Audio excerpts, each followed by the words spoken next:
اگلی آیات ہے، جس آیت کو ہم منسوخ کر دیں یا بھلا دیں یا اس سے بہتر یا اس جیسی اور لاتے ہیں تو کیا تو نہیں جانتا کہ اللہ تعالیٰ ہر چیز پر قادر ہے۔ یعنی اللہ تعالیٰ فرما رہے ہیں کہ نسخ کا جو مطلب ما ننسخ من آیات، یعنی نسخ کے لفظی معنی تو نقل کرنے کے، لیکن لفظی معنی ہے لیکن اصطلاحی معنی کچھ اور ہوتے ہیں، یعنی شرعی، یعنی اسلام میں جو شریعہ میں جو چیز ہوتی ہے وہ اس کے بعض اوقات اس کو کسی اور میننگ میں لیا جاتا ہے۔ اب یہاں پہ کیا بات آ رہی ہے، شرعی اسلام میں ایک حکم کو بدل کر دوسرا حکم نازل کرنے کے بارے میں ہے۔ اس کو میں تھوڑا سا آپ کو بتا دیتی ہوں، جیسے کہ نسخ کی بات سے پتہ، یہ میں آپ کو بتاتی ہوں کہ جیسے آدم علیہ السلام کے زمانے میں سگے بہن بھائیوں کا آپس میں نکاح جائز تھا، بعد میں سے حرام کر دیا گیا وغیرہ، یعنی کہ دیکھیں اس وقت ظاہر ہے ابھی وہ جو ہیومن بینگ ان کو زیادہ بڑھانا تھا، ان کی تعداد زیادہ کرنی تھی، تو اس وقت زیادہ نہیں تھے، تو یہ الاؤ تھا کہ سگے بہن بھائیوں کو شادی ہو، لیکن اس کے بعد جیسے ہی تعداد بڑھتی گئی ہیومن بینگز کی تو وہ پھر اس کو ختم کر دیا گیا اس رول کو۔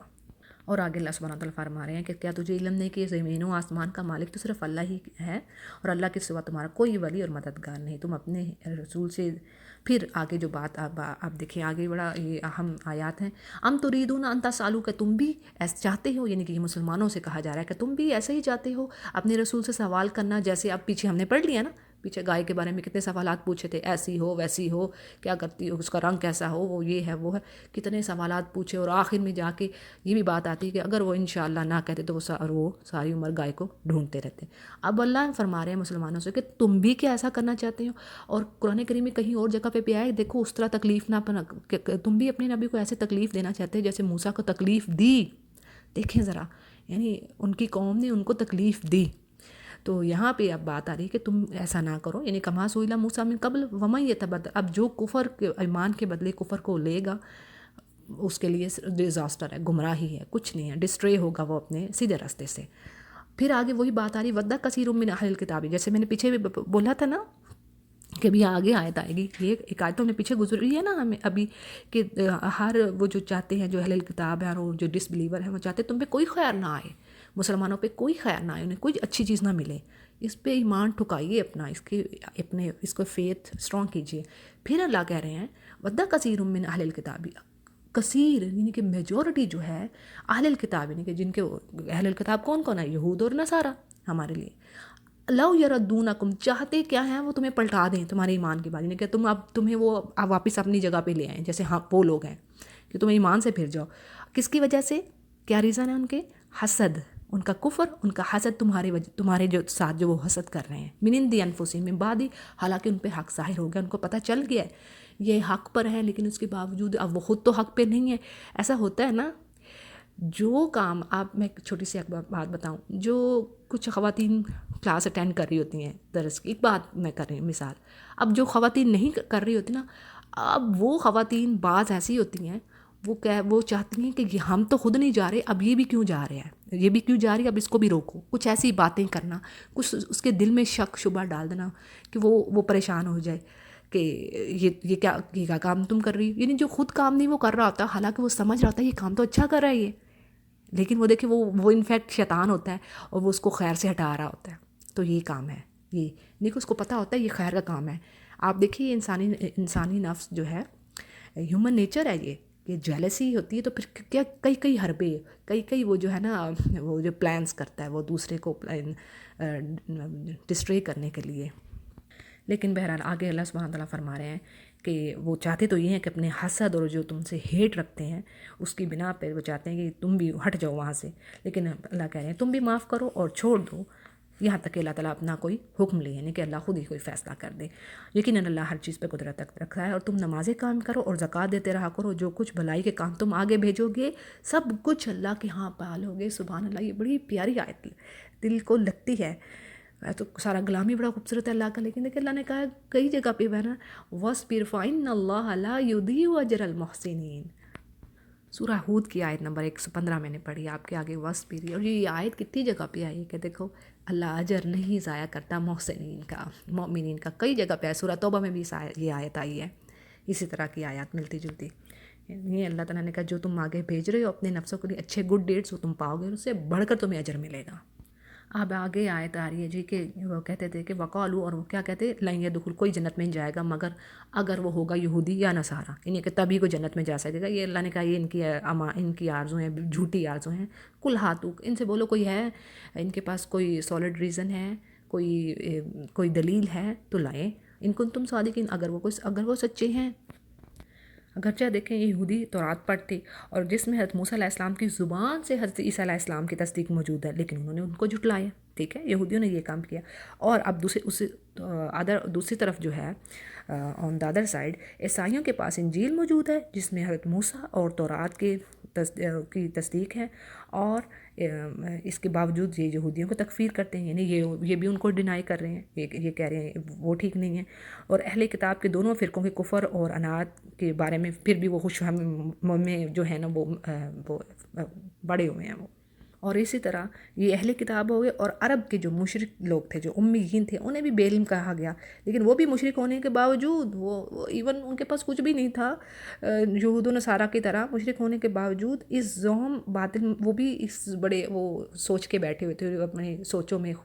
جب ان کی جو جھوٹی ڈیزائرز میں کہ وہی حق پر ہیں، وہی سچے ہیں، وہ ٹھیک راستے پر ہیں، اور اس لیے وہ نبی کریم صلی اللہ علیہ وسلم کو صابی یعنی بے دین بھی کہا کرتے تھے۔ لیکن اگلی آیات میں اللہ سبحانہ وتعالیٰ نے فرما دیا ہے کہ جو بلا من اسلمہ، جس نے اللہ کی اطاعت کی، اپنے اطاعت کے لیے اپنے چہرے کو اللہ کی طرف کیا، وہ احسان کرنے والا ہے، پس اس کے لیے اجر ہے اللہ کے پاس، اس کو اور نہ کوئی خوف اس پر اور نہ کوئی غم ہے۔ اور یہ وہی بات آگے اگین کہ وقالت اليہود لیست النصارى، یعنی کہ اسی طرح یہود کہتے ہیں نصارہ ٹھیک نہیں ہے، وہ صحیح راستے پہ نہیں ہے، نصارہ کہتے ہیں یہود صحیح نہیں ہے، جیسے میں نے پیچھے بھی وہی چیز ہے سیم بتا دی ہے۔ اور وہ سب ان دونوں کے پاس کتاب ہے، یعنی کہ دونوں کی کتابوں کے اندر پیشن گوئیاں ہیں، ان کے دوسرے پروفٹس کے بارے میں بتایا گیا، لیکن وہ پھر بھی ڈینائی کر رہے ہیں ان چیزوں کو، اور اسی طرح وہ جو مشرکین ہیں وہ بھی یہ کام کر رہے ہیں۔ اگلی آیات میں بات آ رہی کہ ومن اظلم ممن، یعنی دیکھیے یہ اس بات بڑی اہم ہے کہ اس سے بڑا ظالم کون ہے، سب سے بڑا ظلم کرنے والا بہت بڑا ظالم جو ہے کون ہے، جو اللہ کی مسجدوں میں اللہ کا ذکر ہونے سے روکے اور اس کی خرابیوں میں، یعنی کہ اللہ کے گھروں کو خراب کرنے میں وہ کوشش کرتا ہے، اور اس کے لیے کیا ہے، اس کو داخل نہیں ہونا چاہیے۔ اللہ سبحانہ وتعالیٰ فرماتے ہیں ان مساجد میں، اللہ کے گھروں میں، مگر ڈرتے ہوئے، اور اس کے لیے دنیا میں رسوائی ہے، ذلت ہے، اور آخرت میں پنشمنٹ ہے، گریٹ پنشمنٹ۔ اچھا، یہ جو مساجد کی خرابی کے بارے میں تھوڑی سی میں آپ کو ڈیٹیل دے دیتی ہوں کہ اس کے بارے میں مفسرین کی دو رائے۔ نمبر ایک رائے یہ ہے کہ اس سے مراد وہ کہتے ہیں عیسائی ہیں، جنہوں نے بادشاہ روم کے ساتھ مل کر بیت المقدس میں یہودیوں کو نماز پڑھنے سے روکا اور اس کی تقریب میں حصہ لیا، اور ابن جریر طبری بھی اسی رائے کو اختیار کرتے ہیں، لیکن حافظ ابن کثیر نے اس سے اختلاف کیا، یعنی ان کی دوسری رائے یہ ہے، ان کا کہنا ہے کہ یہ جو بات ہے نا مشرکین کے لیے، یہ ان کے اوپر یہ ہو رہی ہے صحیح، کیونکہ انہوں نے نبی کریم صلی اللہ علیہ وسلم کو اور آپ کے صحابہ کو مکہ سے نکلنے پر مجبور کیا اور یوں خانہ کعبہ میں مسلمانوں کو عبادت سے روکا، ٹھیک ہے۔ اب دیکھیں یہ دو رائے ہوگی، تو اب ایک تو ہے خرابی کس قسم کی ہوتی ہے مساجد کی، یعنی کہ ایک تو فزیکلی بھی آپ کہہ لیں مسجدوں کو شہید کر دینا، یہ بھی اسی میں آ رہا ہے۔ دوسرا تخریب اور بربادی صرف یہی نہیں ہے کہ اسے ڈھایا جائے، عمارت کوئی نقصان پہنچائے، جو جس میں نے بات کر دی، بلکہ ان میں اللہ کی عبادت اور ذکر سے روکنا، یعنی کہ اللہ کے ذکر سے عبادت سے روکنا، اور اقامت و شریعت اور شرک کے جو کام ہے نا وہ کرنا، ٹھیک ہے۔ تو یہ بھی ایک طرح کی مسجدوں کی بربادی ہے۔ اچھا جی، اگلی آیات ہیں کہ اللہ ہی کے لیے مشرق اور مغرب، تم جہاں کہیں بھی اپنا جس طرف بھی اپنا منہ پھیرتے ہو، فسم وجہ اللہ ہی، ادھر ہی اللہ کا منہ ہے، اور اللہ تعالیٰ کشادگی، روست والا اور بڑا علم والا ہے۔ اس کے بارے میں تھوڑی سی ڈیٹیل دے دیتی ہوں کہ ہجرت کے بعد جب مسلمان بیت المقدس کی طرف رخ کر کے نماز پڑھتے تو مسلمانوں کو اس کا رنج تھا کہ اس موقع پر بھی آیت نازل ہوئی۔ ابھی دوسرے پارے میں یہ شروع ہوگا، قبلے کے بارے میں بتایا جائے گا۔ اچھا، ابھی یہاں پہ کیا آ رہا ہے کہ مسلمانوں کو تکلیف تھی، یعنی کہ خانہ کعبہ کی طرف وہ منہ نہیں کر رہے تھے، وہ بیت المقدس کی طرف منہ کر کے نماز پڑھ رہے تھے۔ اور بعض کہتے ہیں، یہ ڈیفرنٹ رائے ہیں، ٹھیک ہے، بعض کہتے ہیں یعنی کہ اوپینینز ہیں مفسرین کی۔ ایک اوپینین کیا ہے کہ بعض کہتے ہیں کہ اس وقت نازل ہوئی جب بیت المقدس سے پھر خانہ کعبہ کی طرف رخ کرنے کا حکم ہوا، یعنی کہ پھر چینج کرنے کا حکم ہوا، تو یہ پھر آیت نازل ہوئی۔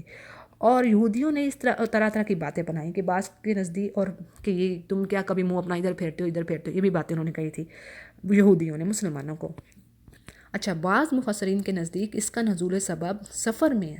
سواری پر نفل نماز پڑھنے کی اجازت ہے، ٹھیک ہے، سمجھ آ رہی بات یعنی 2-3 چیزیں میں نے آپ کے آگے رکھنی ہیں کہ ایک تو کہتے ہیں نا پہلے کہ جو بیت المقدس کی طرف جب رخ کیا تو اس وجہ سے پھر دوسرا پھر چینج ہوا، پھر وہ اس کی بعد اب تیسری وہ رائے ایک یہ بھی ہے، ایک اوپینین ان کی یہ بھی ہے کہ یہ نفل نماز کی اجازت دی گئی ہے کہ جب تم نفل نماز میں اگر سواری پہ سوار ہو تو سواری کا جدھر مرضی رخ ہو جائے۔ آپ صلی اللہ علیہ وسلم کی حدیث سے پتہ چلتا ہے کہ آپ صلی اللہ علیہ وسلم جب اپنی سواری پہ سوار ہوتے اور آپ نے نفل نماز پڑھنی ہوتی تو آپ پہلے قبلہ کے رخ ہوتے، اس کے بعد پھر آپ کی سواری جدھر مرضی رخ کر لیتی، آپ پرواہ نہ کرتے، ٹھیک ہے۔ تو اس میں اس آیت میں وہ یہ کہتے ہیں کہ اس بات کی اجازت ہے کہ سواری میں جب آپ یعنی کہ آپ جہاز پہ سوار ہیں تو آپ نفل نماز کے لیے آپ کسی بھی طرح کر لیں گے، رخ ہو جائے گا تو اس میں کوئی مسئلہ نہیں ہے۔ اگلی آیات میں کہ اللہ سبحانہ تعالیٰ زمین و آسمان کا پیدا کرنے والا ہے، ابتدا کرنے والا ہے، وہ جس کام وہ کرنا چاہے کہہ دیتا ہے کہ ہو جا اور وہ ہو جاتی ہے۔ اسی طرح بے علم لوگوں نے بھی کہا کہ خود اللہ تعالیٰ ہم سے بات کیوں نہیں کرتا یا ہمارے پاس کوئی نشانی کیوں نہیں آتی، تو اللہ نے کہا ایسی باتیں جو ہے نا ان کے اگلوں نے بھی کی تھی اور ان کے دل اور ان کے اگلوں یعنی کہ جو پچھلے گزر گئے انہوں نے بھی ایسی ہی باتیں کی تھی، ان کے دل آپس میں ملتے جلتے ہیں۔ اور آگے اللہ فرما رہے ہیں کہ انا بے شک ہم نے آپ کو حق کے ساتھ بھیجا ہے، بشیر اور نذیر یعنی خوشخبری دینے والا اور ڈرانے والا، اور آپ سے کوئی پوچھ نہیں ہے کہ جہنم میں جو اصحاب جہنم ہے یعنی کہ جو ہیل میں جانے والے لوگ ہیں ان کے بارے میں نہیں آپ پہ پکڑا، کیونکہ آپ نے اللہ کا پیغام پہنچا دیا ہے۔ اور اللہ سبحانہ تعالیٰ نے کئی جگہ پہ فرمایا ہے کہ میرے انبیاء پہ کام کیا ہے، ان کا کام صرف ہے پہنچا دینا، آگے ہدایت دینا ان کا کام نہیں ہے۔ جیسے سورۃ القصص کی آیت بڑی خوبصورت آیت ہے، سورۃ القصص کی آیت نمبر 56، یعنی اس میں اللہ سبحانہ تعالیٰ فرما رہے ہیں کہ اور اس آیت کے بارے میں آتا ہے کہ یہ آیت جو ہے نا نبی کریم صلی اللہ علیہ وسلم کے چچا کے بارے میں، جو ابی طالب کے بارے میں، کہ انک لا تہدی من احببت، یعنی آپ صلی اللہ علیہ وسلم سے فرمایا جائے کہ آپ ہدایت نہیں دے سکتے اس کو جس سے آپ محبت کرتے ہیں، یعنی آپ جس کو چاہتے ہیں یہ ایسا نہیں ہو سکتا آپ اس کو ہدایت دے دیں۔ ولاکن اللہ، کیونکہ یہ تو اللہ ہی چوز کرتا ہے، ولاکن اللہ یہدی من یشاء، یعنی یہ تو اللہ ہی جس کو چاہے وہ ہدایت دے گا اور وہ جانتا ہے کون ہدایت پہ آئے گا، ہوا اعلم بالمہتدین۔ تو دیکھیں یہ آیت صاف صاف بتا رہی ہے کہ نبی کریم صلی اللہ علیہ وسلم کو تو کام انبیاء کام کیا ہے، اور یہ قرآن کریم میں بارہا جگہ پہ ان علیک الا البلاغ، آپ پہ صرف ہے پہنچانا، اب آگے ایمان کون لاتا ہے کون نہیں یہ اللہ کی ذمہ داری ہے۔ اور دیکھیں اگلی آیات میں کیا بات آ رہی ہے، دیکھیں ذرا، یہ ہمارے سمجھنے کو یہ آیات ہیں، یہ ساری کی ساری سورہ بقرہ ہے تو یہودیوں کے بارے میں، لیکن کیا ہے اس میں، یہ ہمارے لیے آئینہ، یہ ہمیں آئینہ دکھا رہی ہیں کہ ہمیں آج کی ہم نے اپنی حالت دیکھنی ہے جو ان سے کوئی دور ملتی جلتی ہے، کوئی فرق نہیں ہے زیادہ۔ ولن تردا، یعنی کہ ہرگز نہ راضی ہوگے، خوش ہوں گے تم سے یہود اور نصارہ، حتیٰ یہاں تک کہ تم ان کی ملت کی پیروی کرو، یعنی کہ تم ان کو فالو کرو۔ اور اللہ فرما رہے ہیں کہ کہہ دیجئے کہ ان ہدا، جو ہدایت ہے وہ تو اللہ کی طرف سے ہے، صحیح ہدایت، اور ولا ان تبت، اور اگر آپ نے ولا ان تبعت، اگر آپ نے ان کو فالو کیا، اے نبی کریم صلی اللہ علیہ وسلم، اور ایڈریس سارے مسلمانوں کو ہے، ٹھیک ہے، تو کیا ہوگا، بعد اللہ جی جا کے پاس علم آنے کے بعد آپ اللہ کے علاوہ کسی کو اپنا مددگار اور ولی نہ پائیں گے۔ یعنی اللہ یہاں پہ ایک طرح سے ہمیں تنبیہ کرے، ہمیں وارن کرنے ہیں مسلمانوں کو بھی کہ دیکھو یہ تو یہ چاہتے ہیں، یہ تم سے راضی نہیں ہوں گے، ہم ان کو راضی کرنا بھی چاہیں گے، نہ راضی ہو جائیں خوش ہو جائیں۔ آج کے بھی دور میں دیکھ لیں آپ کہ جو میں کیا بات کروں کہ ہم سب جانتے ہیں جو کچھ ہو رہا ہے، ہم ان کو راضی نہیں کر سکتے، ہمارا دین ان کے اپوزٹ ہے نا۔ دیکھیں اگر یہ کہتے ہیں رات ہے تو ہم کہتے ہیں دن ہے، یہ کہتے ہیں عورت کو ننگا کرو، ہم کہتے ہیں عورتوں کو کپڑے پہناؤ، ایسے ہی ہے نا، کون سی بات ہماری ملتی ہے؟ نہیں کہ ہم تو اپوزٹ ہیں ایک دوسرے کے، انہوں نے تو وہ جو ان کے کام ہیں وہ تو بالکل ہی ہمارے تو کاموں کے اپوزٹ ہے، تو کیسے ہم ان کو خوش کر سکتے ہیں؟ ہماری آپس کے پوائنٹ آف ویو ہی نہیں ملتے تو کیسے کام بنے گا؟ تو اللہ نے بتا دیا سمپل کہ بھی اگر یہ ایسا نہیں ہو سکتا، ہاں اگر اب تم کرو گے ان کو فالو کرو گے تو پھر تم کوئی مددگار نہیں پاؤ گے اللہ کے سوا، اور نہ تمہارا کوئی دیکھنے والا ہوگا۔ اچھا جی اگلی آیات کو دیکھتے ہیں کہ اب یہ خوبی بیان ہو رہی ہے، بڑی خوبصورت آیت ہے، اس کو ذرا ذہن میں رکھیے جو تلاوت کرنے والے ہیں، چونکہ میں تجوید پڑھاتی تو مجھے یہ الحمدللہ بڑی پیاری آیت ہے کہ دیکھیں کہ جو مومن کی یہ ایک کوالٹی ہے کہ جو ایسے لوگ جن کو کتاب دی گئی ہے اور وہ کتاب کے پڑھنے کا یتلون، تلاوت کا حق دیتے ہیں، حق کا تلاوت ہی، اور وہی ہیں ایمان والے، وہی ہیں ایمان والے۔ دیکھیں یہ قرآن کریم کو جب ایمان کہاں سے ملے گا؟ قرآن کریم سے. تو اس کو صحیح تلفظ سے پڑھنا وہ دل پہ اثر کرتا ہے، اچھے طریقے سے ادا کرنا حروف کو، یہ سارا دل پہ اثر کرتا ہے. تو اللہ کہہ رہے ہیں یہی ہے جو حق دیتے ہیں نا تلاوت کا، یہی مومن ہے. وَمَن یکفر، اور جو کفر کرتے ہیں فَأُولَٰئِکَ هُمُ الْخَاسِرُونَ، تو یہی کافر ہے، خسارہ پانے والے. حق دینے سے کیا مطلب ہے؟ خالی پڑھنا نہیں. اب آپ اس چیز کو ذرا سمجھیے گا، میں آپ کو بتاتی ہوں کہ یعنی اس طریقے سے قرآن کریم کو پڑھنا کہ اس کے کئی مطلب ہیں. جیسے مثلا نمبر 1، خوب توجہ اور غور سے پڑھنا. جنت کا ذکر آئے تو جنت مانگیے، اور جہنم کا ذکر آئے تو جہنم سے پناہ مانگنا. نمبر 2، اس کے حلال کو حلال جاننا اور اس کے حرام کو حرام سمجھنا. اور اللہ کے کلام میں، یعنی کہ اللہ کے جو ورڈز ہیں میں اس میں ہر طرح سے چینج کرنے سے گریز کرنا. اب کیا ہے چینجز کیسی ہوتی ہیں؟ دیکھیں اب سبحان اللہ، ہم اللہ کے کلام کے جو ورڈز لکھے ہوئے ہیں ان کی لکھاوٹ، یعنی ان کی جو لکھائی، اس میں تو ہم تبدیلی نہیں کر سکتے، لیکن ہوتا کیا ہے اس کی تفسیر میں، اس کے معنی بتانے میں جو ہے اس میں بھی چینج نہیں ہونا چاہیے، اس میں بھی وہ ایز اٹ ہونی چاہیے جیسے اللہ سبحانہ تعالیٰ نے فرمایا ہے. پھر کیا ہے جو کچھ اس میں ہے تحریر، وہ لوگوں کو اسی طریقے سے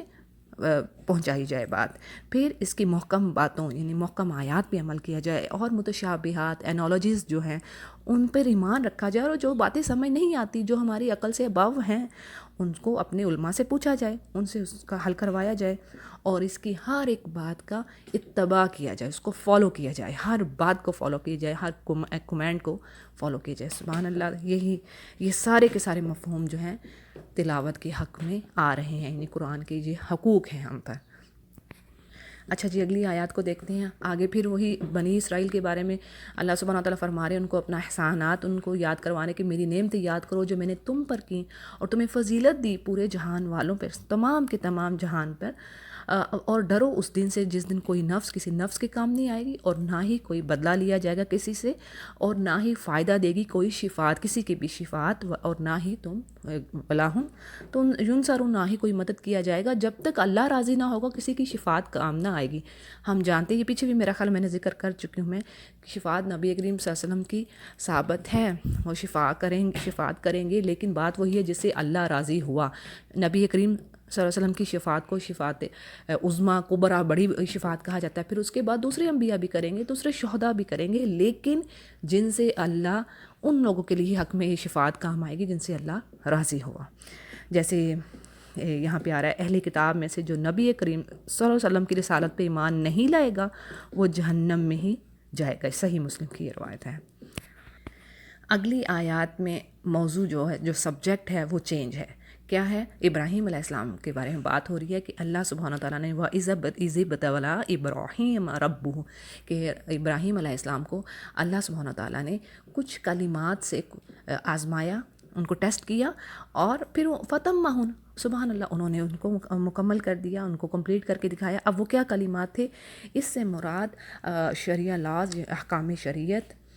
اور مناسک حج، یعنی کہ حج کے جو ریچولز ہیں، اور جو انہوں نے اپنے بیٹے کو، اللہ نے اگر ذبح کرنے کو کہا تو انہوں نے اس کے لیے بھی اس بڑی قربانی سے بھی پیچھے نہیں ہٹے. پھر کیا ہے؟ ہجرت، مائگریشن جو ہے. پھر نمرود کے آگے انہوں نے جو پریچ کیا. یہ تمام آزمائشیں، تمام کے تمام ٹیسٹ ہیں جن سے حضرت ابراہیم علیہ السلام گزرے، اور ہر ٹیسٹ میں وہ پاس ہوتے گئے، سکسیسفل ہوتے گئے، کامیاب رہے، کامران رہے، جس کے صلے میں اللہ سبحانہ تعالیٰ نے ان کو دنیا کا جو ہے لیڈر، امام الناس، تمام کے تمام انسانوں کا امام بنا دیا اور اس منصب پہ فائز کیا. یعنی ایک اور جگہ پہ آتا ہے کہ ابراہیم علیہ السلام نے اپنی زندگی کی جس چیز سے محبت کی، جس چیز سے بھی انتہا کی محبت تھی، اس کو اللہ کی راہ میں قربان کرنے سے انہوں نے وہ پیچھے نہیں ہٹے. اچھا جی، اللہ سبحانہ تعالیٰ نے ان کو امام بنایا. اب انہوں نے فرمایا، ابراہیم علیہ السلام نے فرمایا کہ اے میرے رب، مجھے امام تو بنایا جا رہا ہے، اب میرے بچوں، قال ومن ذریتی قال لا ینال عہد الظالمین. تو اللہ سبحانہ تعالیٰ نے فرمایا میرا جو عہد ہے یہ ظالموں کے ساتھ کے لیے نہیں ہے. یعنی اگرچہ اللہ تعالیٰ نے ابراہیم علیہ السلام کی دعا کو پورا کیا، ان کی خواہش کو پورا کیا، کہ جس کا ذکر قرآن مجید میں ہی ملتا ہے آپ کو سورۃ العنکبوت کی آیت نمبر 27 میں، کہ ہم نے نبوت اور کتاب کو اس کی اولاد میں کر دیا. اور کتنی ہی آیات ہیں، سورہ صافات میں بھی آپ کو آیت ملتی ہیں آیت نمبر 113 سورہ صافات کی کہ ہم نے برکت دی ابراہیم علیہ السلام کو اور اسحاق کو، وَمِن ذُرِّيَّاتِهِمَا، اور ان کی اولادوں کو، اور ان میں سے کچھ ظالم ہے اور کچھ محسن ہیں اور کچھ ظالم ہیں اپنے نفسوں پہ ظلم کرنے والے. یعنی بات کیا ہے کہ وہ اللہ سبحانہ تعالیٰ اور بھی کئی مقامات پہ آیا کہ اللہ نے ان کے برکت دی ان کو اور اسحاق علیہ السلام کی اولاد کو. اور جتنے بھی نبی اللہ نے مابعوث کیے، اللہ نے بھیجے، ہر کتاب کے ساتھ جو ابراہیم علیہ السلام کے بعد نازل ہوئی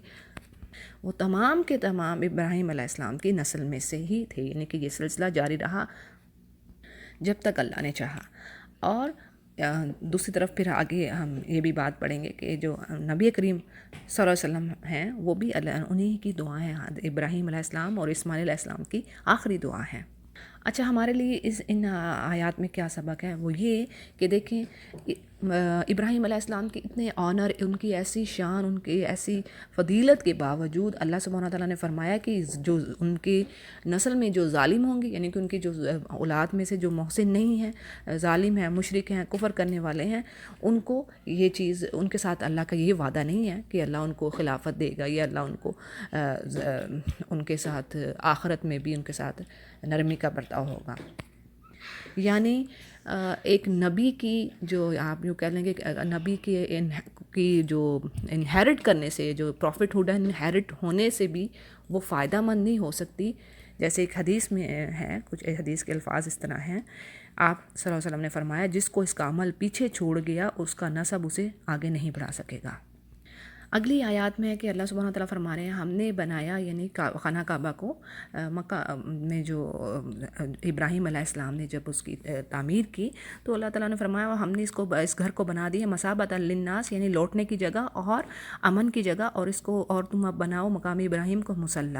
آپ دیکھیں دو خصوصیات جو ہیں یہاں پہ پتہ چل رہی ہیں کہ جو اللہ تعالیٰ نے یہاں بیان فرمائی. ایک مثابۃ للناس یعنی لوگوں کے لیے ثواب کی جگہ، دوسرے بار بار لوٹ کر آنے کی جگہ، یعنی کہ جو ایک بار جاتا ہے اس کا شوق اور اس کی جو لگاوٹ ہے جو وہ کم نہیں ہوتی، وہ مزید دوبارہ پھر واپس جاتا ہے. لوٹنے کی جگہ، دو معنی آگے اس میں. پھر اللہ سبحانہ تعالیٰ فرما رہے ہیں کہ تم مقام ابراہیم کو مصلی بناؤ. مقام ابراہیم سے مراد وہ پتھر ہے جس پر کھڑے ہو کے حضرت ابراہیم علیہ السلام تب نے کعبہ تعمیر کیا تھا. اس پتھر پر حضرت ابراہیم علیہ السلام کے قدم کے نشانات ہیں، اور اس کو پتھر میں جو ہے اس پتھر کو شیشے میں محفوظ کر دیا ہے، اور اسے ہر حاجی بڑی آسانی سے دیکھ سکتا ہے. اور پھر بات آ رہی کہ اللہ سبحانہ تعالیٰ فرما رہے ہیں کہ میں نے عہد دیا، ان سے وعدہ لیا ابراہیم اور اسماعیل علیہ السلام سے کہ میرے گھر کو پاک صاف رکھا جائے. کس کے لیے؟ طواف کرنے والوں کے لیے، رکوع کرنے والوں کے لیے اور سجود کرنے والوں کے لیے، یعنی کہ تمام لوگوں کے لیے جو حج کے لیے آتے ہیں. اور اس کے بعد یہ ابراہیم علیہ السلام نے دعا کی کہ یہ اس شہر کو امن کا گہوارہ اللہ تو بنا دے، اور اس وادی غیر ذی زرع، یعنی جو ایسی لینڈ جو ایگریکلچرل لینڈ نہیں ہے، جس میں ایگریکلچرل کا کوئی کانسیپٹ نہیں ہے اور اس میں کوئی ویجیٹیشن پلانٹیشن کچھ اس طرح کی کوئی چیز نہیں ہے، تو اب وہاں پہ اس دعا کی وجہ سے دنیا بھر کے پھل اور ہر طرح کی نعمتیں، بلیسنگز اللہ کی طرف سے وہاں پہ انہیں میسر ہیں، انہیں آسانی سے اویلیبل ہیں. اور اللہ سبحانہ تعالیٰ فرما رہے ہیں کہ یہ جو میری نعمتیں ہیں یہ کافروں کے لیے بھی ہیں، یعنی کہ دنیا میں، لیکن ایک قلیل مدت کے لیے. اب اگلی آیات میں بات آ رہی ہے جب وہ جو بنیادیں کھڑی کر رہے تھے ابراہیم علیہ السلام اور اسماعیل علیہ السلام، تو انہوں نے دعا کی کہ اللہ تو سننے والا ہے اور یہ ہماری دعا کو قبول کر، یعنی کہ ہماری ہی بنا وجعلنا مسلمین لک، وہ میری اولاد میں سے ایسی کسی کو اٹھا، ایسے میسنجر کو کہ جو ان کے پاس تیری آیتیں پڑھیں، انہیں کتاب و حکمت کی باتیں سکھائے، انہیں پاک کرے، اور یقیناً تو غلبے والا اور حکمت والا ہے. اب یہ آخری دعا تھی ابراہیم علیہ السلام کے اور اسماعیل علیہ السلام کی، اور یہ نبی کریم صلی اللہ علیہ وسلم کی بعثت بھی اسی دعا کا نتیجہ ہے. اچھا جی، یہاں سے تھوڑی سی ڈیٹیل ہم دیکھتے ہیں کہ کتاب سے مراد جو یہاں پہ بات آ رہی ہے کہ کتاب سے کہا ہے یعلمہم الکتاب، یعنی کتاب سے مراد قرآن مجید ہے، حکمت سے مراد حدیث ہے، اور تلاوت آیات کے بعد تعلیم کتاب و حکمت کی بیان سے معلوم ہوتا ہے قرآن مجید کی یعنی کہ تلاوت بھی مقصود ہے، اور اس سے اجر ثواب تو ہے ہی، لیکن اس کے مفہوم کو اچھی طرح سمجھ کے پڑھا جائے تو وہ اس کا صحیح طریقے سے حق ادا ہوگا، اور اجر بھی بہت زیادہ ہے اس پہ. تلاوت و تعلیم کتاب اور تعلیم حکمت، یعنی کہ کتاب اور حدیث، یہ جو حکمہ ہے، ان سب کی ایجوکیشن کے بعد چوتھا مقصد آپ صلی اللہ علیہ وسلم کا کیا، کہ انسانوں کو شرک سے، اس کی گندگیوں سے، تہمات، ان چیزوں سے پاک کیا جائے اور ان کے بہترین مینرز ان کو سکھائے جائے، اخلاق و کردار کے جو ان کو سنوارا جائے۔ اگلی آیات میں آتا ہے کہ وَمَن يَرْغَبُ، یعنی کہ جس نے ابراہیم علیہ السلام کی ملت سے منہ موڑا، وہ خود اپنے آپ وہ بے وقوف ہے، یعنی کہ وہ عقل والوں کا وہ کام نہیں ہے کہ ملت ابراہیم سے منہ موڑا جائے۔ پھر اللہ سبحانہ تعالیٰ ان کی بابت فرما رہے ہیں کہ ان کو میں نے دنیا میں بھی چوز کیا، یعنی کہ وہ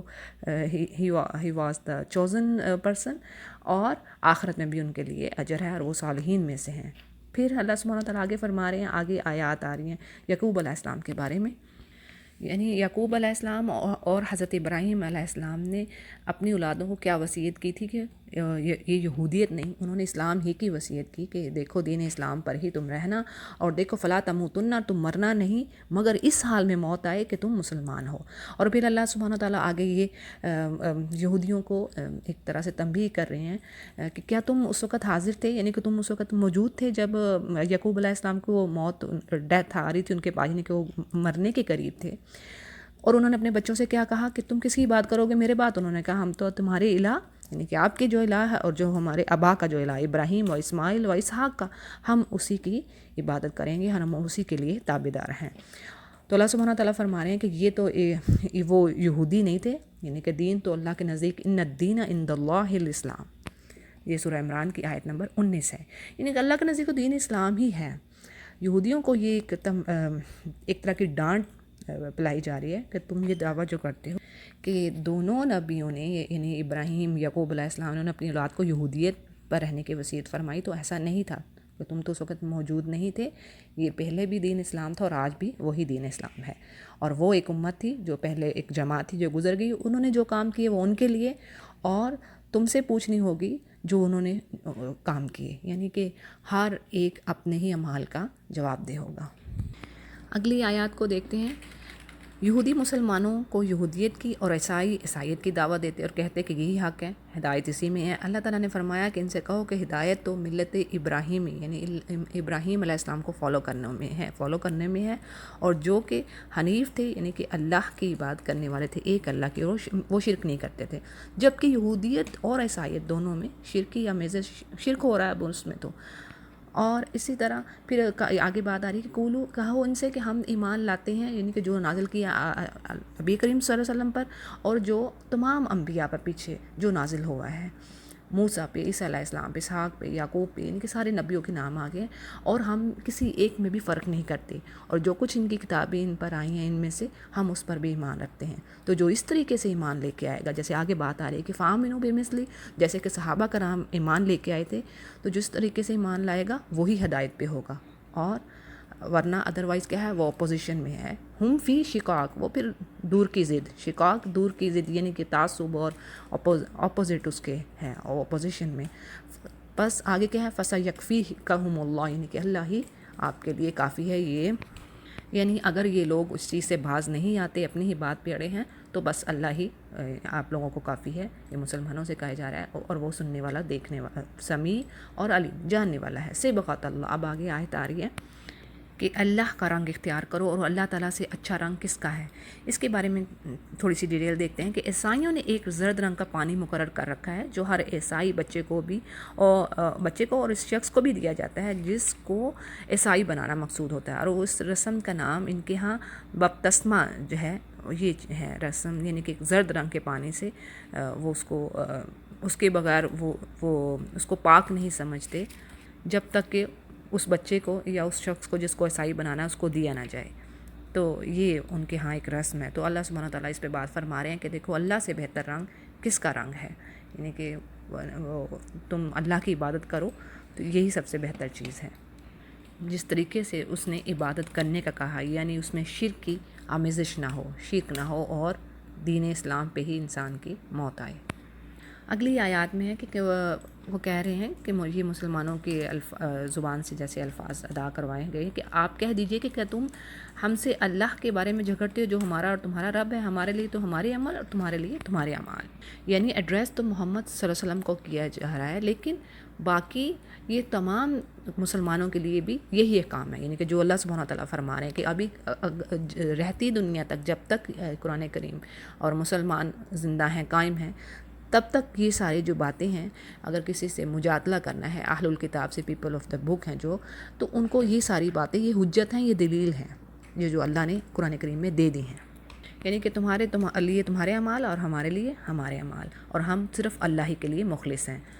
اور پھر اللہ سبحانہ وتعالیٰ آگے فرما رہے ہیں کہ یہ کہتے ہیں کہ ابراہیم علیہ السلام، اسماعیل و اسحاق و یعقوب، اور ان کی آگے بچے یعقوب علیہ السلام کے، الاسباط کا مطلب ہے ان کے بچے، یہ سارے کیا یہودی یا نصارہ تھے؟ کیا تم آگے اللہ سبحانہ وتعالیٰ فرما رہے ہیں کیا تمہیں زیادہ پتہ ہے یا اللہ کو زیادہ پتہ ہے؟ اور اس سے بڑا ظالم کون ہے جو کہ شہادت کو چھپانے والا ہے، یعنی کہ جو صحیح بات کو چھپا جائے، اور اللہ غافل نہیں ہے تمہارے کاموں سے جو تم کر رہے ہو۔ پھر آگے آخر میں اللہ نے ایک بار پھر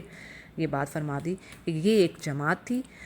گزر چکی ہیں، انہوں نے جو کیا ہے وہ ان کے لیے، اور جو تم نے کیا، جو تم کر رہے ہو یا کرو گے یا کیا ہے، وہ تمہارے لیے، اور ان کے اعمال کے بارے میں تم سے سوال نہیں پوچھا جائے گا۔ تو یہ الحمدللہ ہمارا ایک جز کمپلیٹ ہوا۔